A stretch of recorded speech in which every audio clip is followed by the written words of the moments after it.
The first thing I noticed was the smell. Sharp, chemical, and wrong. Then I saw the lake. It was early morning and the mist still clung to the water's surface, but beneath it, something was terribly off. The entire lake, once a deep, glassy blue, was now a sickly, unnatural green. Patches of iridescence shimmered where the sun caught them, like an oil slick. Then I saw the fish, dozens of them, belly up, lifeless, their white underbellies stark against the poisoned water. My stomach tightened. This wasn't some natural algae bloom. This was deliberate. I knew exactly who to blame. Margaret Whittaker, the self-proclaimed queen of our neighborhood. Margaret was the iron-fisted dictator of the Oak Ridge Estates HOA. A woman with the personality of a tax audit and the moral compass of a vulture, she enforced the HOA rules like they were commandments, chiseled into stone. Some people in the neighborhood feared her, others despised her. I, however, had the misfortune of being her favorite target. It started small. First, it was a $50 fine for leaving my trash can out for an extra hour past collection. Then it was warnings about my mailbox being the wrong shade of beige. When she escalated to sending me a formal citation because my lawn was 0.2 inches above community standards, I knew she was just looking for reasons to break me. But poisoning my lake? This was a whole new level of insanity. I sprinted back to my house, heart pounding, and yanked open my laptop. I had installed security cameras months ago, not because I was paranoid, but because I had a gut feeling Margaret would pull something worse than her usual passive-aggressive notes. I scrolled through the footage from the night before, and my jaw clenched as the video played. There she was, Margaret Whittaker, in her ridiculous quilted vest, sneaking onto my property under cover of darkness. She carried 2 industrial-sized containers, her body hunched as she shuffled toward the dock. The timestamp read 2:13 a.m. I fast-forwarded. There, she unscrewed the lids and tilted them forward. A thick, sludgy liquid poured into the water, spreading like ink in a glass. My hands tightened into fists. Margaret had finally overplayed her hand. I took a breath, forcing myself to stay calm. Reacting emotionally wouldn't help me here. Margaret was careful, calculated. If I confronted her now, she'd gaslight the entire neighborhood, twist the truth, and find a way to make me the villain. No, this had to be done right. I needed to build an airtight case. I grabbed my phone and made a call. "Hey, Jason, it's Ethan. I need you to come out here. Now." Jason was an old friend from my days at the Environmental Protection Agency. He still worked there, handling cases of illegal dumping and environmental crimes. He knew the law inside and out. If Margaret thought she could get away with this, she was about to get the shock of her life. An hour later, Jason pulled up in his government-issued SUV, stepping out with his usual no-nonsense expression. He took one look at the lake and let out a low whistle. Jesus, what the hell happened here? I didn't say anything. I just handed him my laptop. He watched the footage, eyebrows rising higher with each passing second. When the video ended, he let out a slow breath. Okay, this is bad. I nodded. Can you test the water? Already on it. He popped the trunk and pulled out a sampling kit. As he collected vials of the poisoned water, a few neighbors started to trickle onto their porches, murmuring amongst themselves. News traveled fast in Oak Ridge Estates, and even faster when Margaret was involved. Right on cue, the devil herself emerged from her house across the street, dressed in one of her trademark floral blouses that screamed middle school principal. She took one look at Jason and the EPA insignia on his car and strode toward us with that smug, condescending smile she always wore when she thought she had the upper hand. Well, what's going on here?" she asked, folding her arms. I turned to face her. "You tell me, Margaret." She blinked, feigning innocence. "I have no idea what you're talking about," Jason cut in. "We're investigating a case of environmental contamination. Someone illegally dumped chemicals into this lake." Margaret scoffed, waving a dismissive hand. "Oh, please, I'm sure it's just an algae bloom. Happens all the time in these small lakes." I stepped closer, my voice dangerously even. "We have you on camera." Her smile faltered for half a second. Just a flicker. But then she recovered, tilting her head with exaggerated patience. "Oh, Ethan, always so dramatic. I don't know what you think you saw, but I assure you—" Jason cut her off. "We'll let the evidence speak for itself." For the first time, something in Margaret's eyes shifted, just a flash of uncertainty. Then, as if on cue, Jason's phone buzzed. He glanced at the screen and smirked. "Lab results just came in. Ethan, your lake is laced with concentrated industrial herbicide, illegal under federal law." The color drained from Margaret's face. I folded my arms. "And since this lake is connected to a protected watershed, that makes it a federal offense." Margaret opened her mouth, then closed. For the first time since I'd known her, she was at a loss for words. Jason didn't waste time. He stepped forward, his expression steely. "Mrs. Whitaker, we'll need you to come with us for questioning." The silence was deafening. Neighbors stood frozen on their porches, eyes wide. Margaret's lip twitched, her eyes darting from Jason to me, as if searching for some escape. Then just like that, the mask cracked. "This is ridiculous," she shrieked, her voice rising an octave. "You can't do this. I am the HOA. I have rights. You're under federal investigation." "Ma'am," Jason said flatly, "you can explain everything at our office." I watched as Margaret Whitaker, the self-appointed queen of Oak Ridge Estates, was escorted to Jason's SUV. She sputtered, raged, tried to turn to the neighbors for support, but no one stepped forward. For the first time, she was alone. As the SUV pulled away, I let out a slow breath. This wasn't over. Not yet. Margaret wasn't the type to go down quietly, and something told me she wasn't done fighting. I barely made it inside before my phone buzzed. "Unknown number," I answered cautiously. "Ethan Cooper." A slow exhale on the other end, then a voice like nails on glass. "You think this is over?" "Margaret," I tightened my grip on the phone. "You've got bigger problems than calling me, Margaret." She laughed, a sharp, humorless sound. "Oh, Ethan, you're so naive. You think some government lackey and a couple of fish are going to stop me?" My pulse spiked. "You poisoned a federal waterway. You're done." "Oh, I don't think so," she purred. "You see, I am this community. The HOA exists because of me. I built this neighborhood, and the people here, they need me. You're just a little outsider playing pretend in my world." I started pacing. "You're delusional." "No," she said, voice sharp. "I'm untouchable." The call disconnected. My hands curled into fists. Margaret wasn't scared. She should have been terrified. But no, she was still playing the game, and that meant I had underestimated her. The retaliation came fast. That night, the first letter appeared, taped to my door, HOA stationery, with Margaret's perfect, looping handwriting. Notice of community violation. Dear Mr. Cooper, it has come to our attention that your property is in violation of multiple HOA regulations. Your lawn is overgrown. Community standard. 2.5 inches max. Your exterior lighting is unapproved. See Section 4.2 of HOA guidelines. Additionally, reports indicate that your backyard gazebo does not meet aesthetic compliance. Please rectify these violations immediately or face escalating fines. Respectfully, Margaret Whitaker, HOA President. I crumpled the letter in my fist.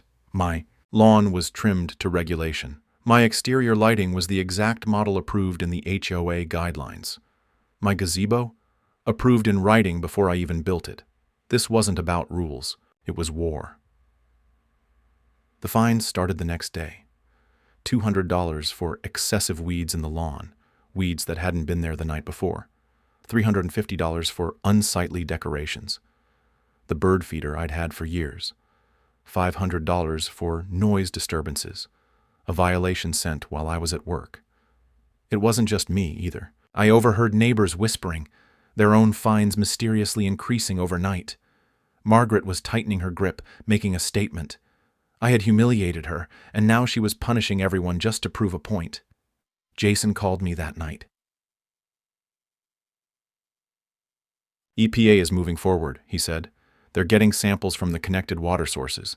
This is big, Ethan. She's in real trouble. I wanted to believe that, but I knew Margaret. She wasn't going to sit back and wait for justice. She was going to burn everything down before she let herself loose.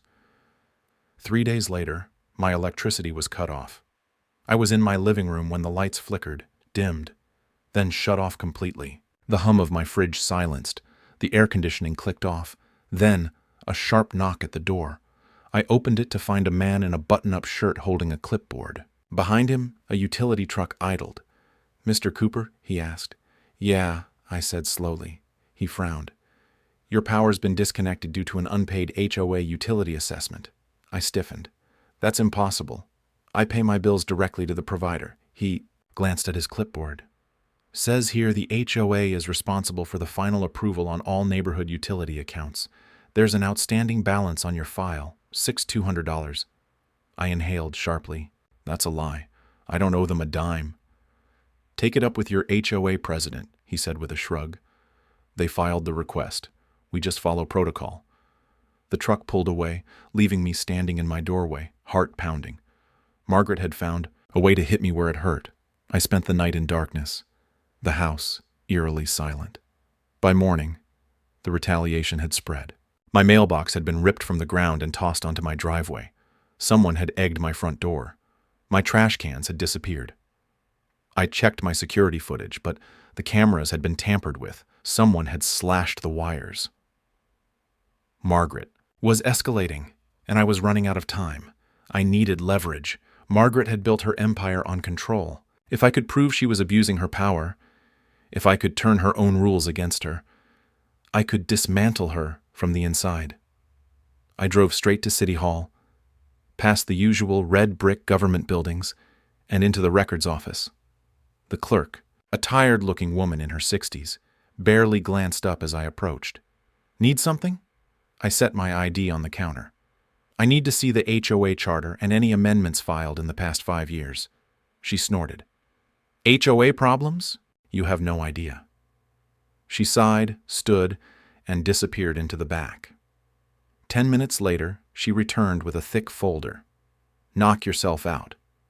I flipped through the documents, scanning legalese and financial reports, and then I saw it. A single page buried under a stack of amendments. Homeowners Association Charter, Section 14.6. In the event of an HOA president's removal for misconduct, any fines, penalties, or community rule changes enacted during their tenure shall be declared null and void, with all outstanding financial obligations returned to their original state. I read it twice, then a third time. If I could get Margaret removed before she drained me dry, every fine, every fake fee, every ridiculous charge would be erased. I had what I needed. I just had to survive long enough to use it. That night, I was woken by a sound outside. A rustling. A presence. I grabbed a flashlight and stepped onto the porch. Something moved in the shadows by the lake. I clicked the light on, and the beam caught a figure crouched near the water's edge. Margaret, a gas can in her hands. She froze, eyes wide. Then, like an animal caught in the act, she bolted, sprinting toward the tree line. I lunged after her, but she was fast, darting through the dark like a ghost. By the time I reached the spot where she'd been, she was gone. But the gas can was still there, and the unmistakable smell of gasoline clung to the air. My pulse pounded in my ears. Margaret wasn't just trying to ruin me. She was trying to burn everything down. I knelt, pressing my fingers to the gas can's metal surface, still warm. She had been here seconds before I'd spotted her. The lake lapped quietly at the shore, the poisoned water still bearing the sickly green tint of her first crime. And now, she had planned to set fire to something. My dock, my boat, my house. A chill ran down my spine. I lifted the can and sniffed. Gasoline, strong and fresh. If I hadn't come outside when I did, I shook my head. Enough was enough. I wasn't playing defense anymore. I secured the can in my garage, locked my doors, and spent the next few hours setting up fresh cameras, higher, harder to reach. This time, I had backup battery packs. If Margaret wanted to play in the dark, I'd make sure I saw every move she made. But even as I worked, a thought gnawed at me. She was getting reckless, and desperate people were dangerous. The next morning, the retaliation escalated. I woke to my car gone. Not vandalized. Gone. I stormed outside, barely dressed, my breath fogging in the crisp morning air. My driveway was empty except for fresh tire tracks leading away. My security feed? Wiped. Margaret. I called the police, filed a report, but I knew how this worked. By the time they took it seriously, my car would be stripped for parts or sitting in a lake. And speaking of lakes, there was Margaret standing on her porch, watching me with her arms crossed, coffee cup in hand, her smug smirk practically radiating across the street. I marched over. "Where's my car?" I demanded. She took a slow sip, then sighed as if she were terribly bored. "Oh, Ethan, always so accusatory. Maybe if you parked it properly it wouldn't." "Have been towed," I froze. "Towed?" She smiled wider. "That's right. You see, as HOA president, I have the authority to remove abandoned or illegally parked vehicles." I laughed dryly. "It was parked in my driveway." She tilted her head. Was it? Because, according to our records, your property line actually extends 3 inches less than you think it does. Which means, technically, your front wheels were on community property. My fingers curled into fists. "Where is my car?" "Oh, I'm sure it's somewhere nice and safe." She took another sip. "You'll have to pay the impound fees, of course, but don't worry.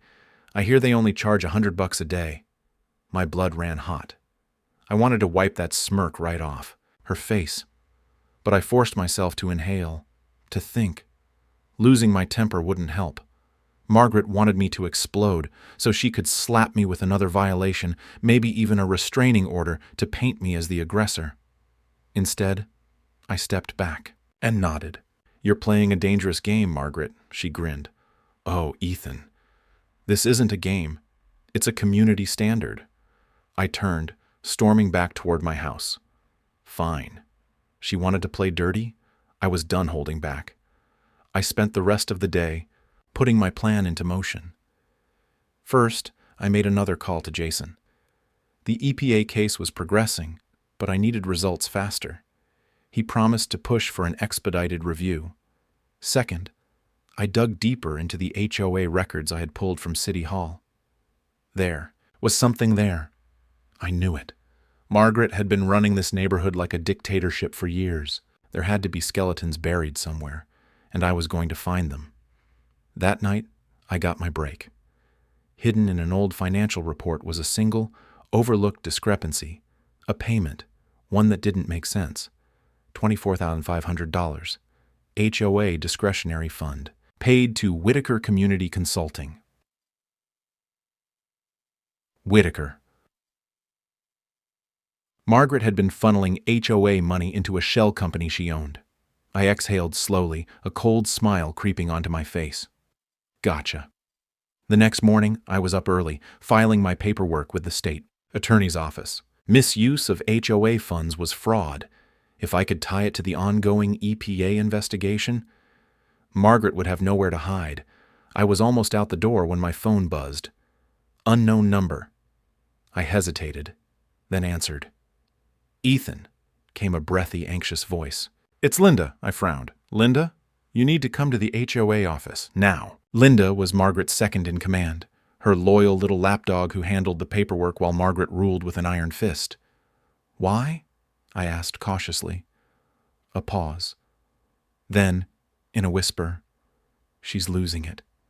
15 minutes later, I walked into the HOA office, an old repurposed clubhouse by the community pool. Linda was waiting inside, wringing her hands. She looked around nervously, then thrust a file into my hands. "I shouldn't be doing this, but I can't cover for her anymore." I flipped it open. More financial reports, more fraudulent transactions. But what caught my eye was the final page, a cease and desist letter from the State Department of Environmental Protection, addressed to Margaret.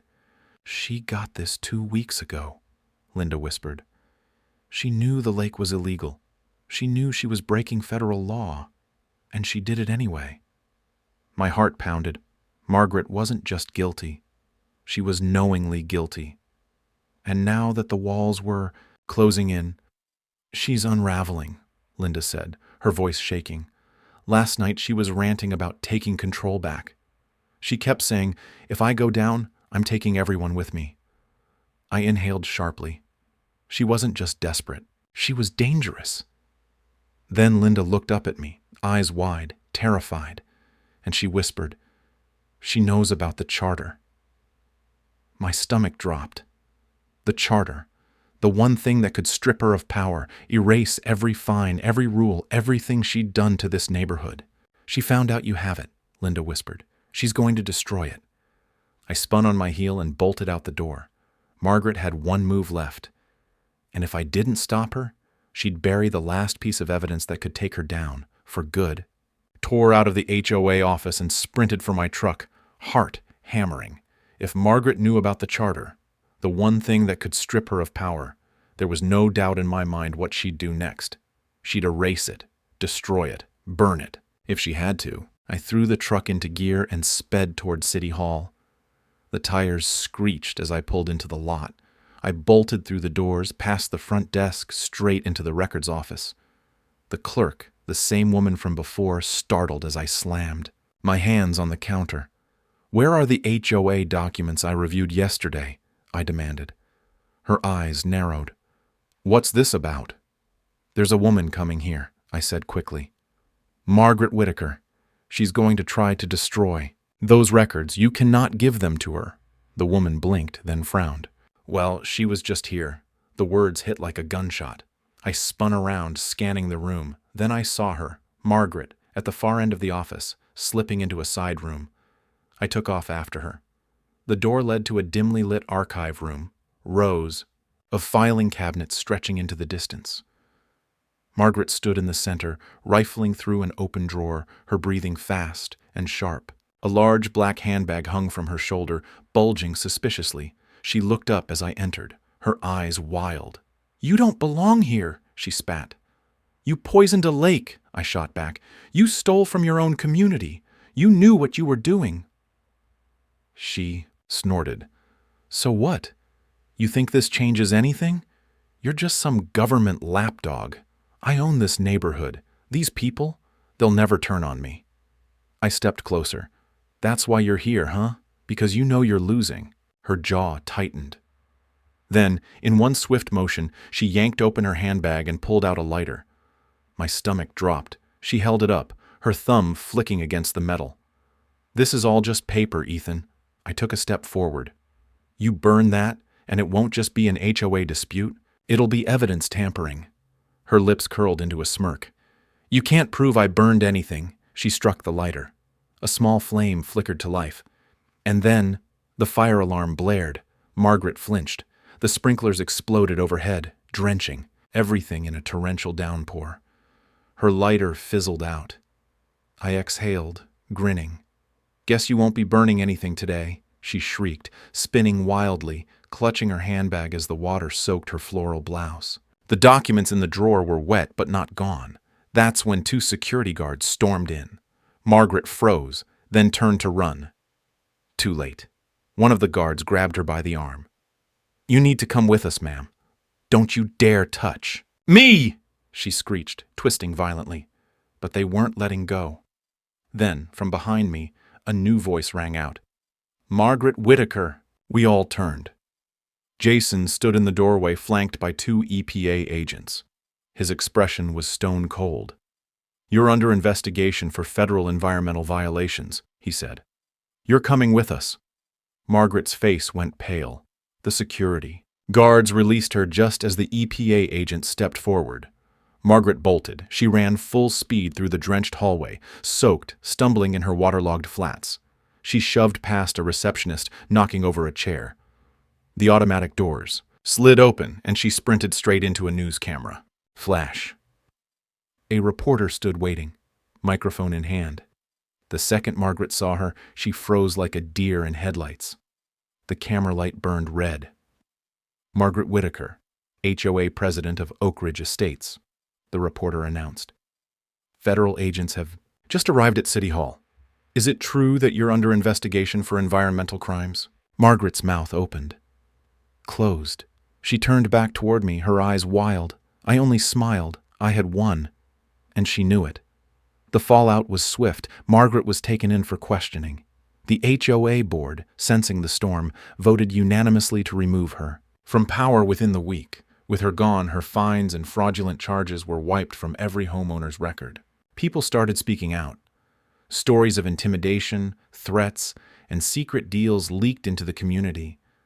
The lake declared a federal cleanup site. And Margaret? She was ordered to help clean it. By the time the EPA fines, HOA lawsuits, and mounting, public humiliation stacked against her, she had no choice. She was forced to sell her house and leave Oak Ridge Estates for good. Her final days were poetic justice in its purest form. The same neighborhood she once ruled like a dictator now watched her scrub toxic sludge off the lake's edge in an orange jumpsuit. People gathered on their porches, watching her work, whispering. No one helped her. No one defended her. And the moment the job was done, she packed her bags, shoved them into the back of a beat-up sedan, and disappeared down the road. Forever. A few months later, the neighborhood felt different. Lighter, freer.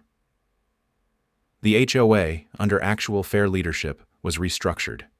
The absurd fines? Gone. The bogus rules? Scrapped. And the lake? Clear, blue, and full of life once again. I stood on my dock, watching the water ripple in the morning sun. For the first time in a long time, I felt at peace. Then, a soft plunk. I glanced down. A fish, a small silvery one, flipping itself over. Alive. I smiled.